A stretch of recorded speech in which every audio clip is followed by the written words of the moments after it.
ఇలా ఎన్ని రోజులు సార్?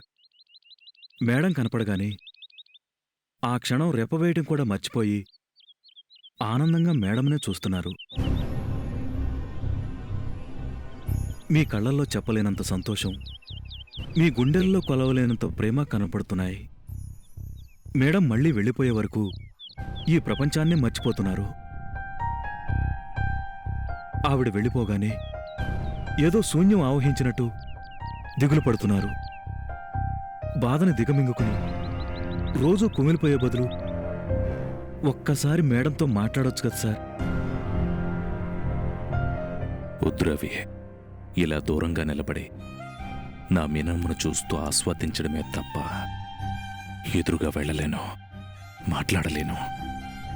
ఎందుకంటే ఎదురు పడితే అసహించుకుంటుందేమో అన్న భయం.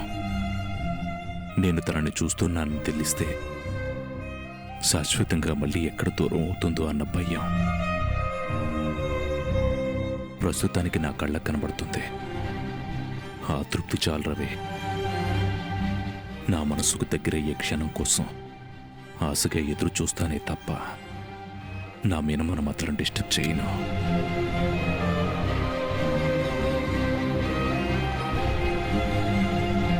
చరిత్రలు చెప్పుకునే కాలం పోయి చరవాణిలు పట్టుకుని తిరిగే కాలంలో బ్రతుకుతున్నాం కానీ, లేకపోతే భార్య మీద ఈయనకున్న ప్రేమని చరిత్రలో చెప్పుకునేవాళ్ళం. ఇలాంటి భర్త ఏ ఆడపిల్లకి రాడు.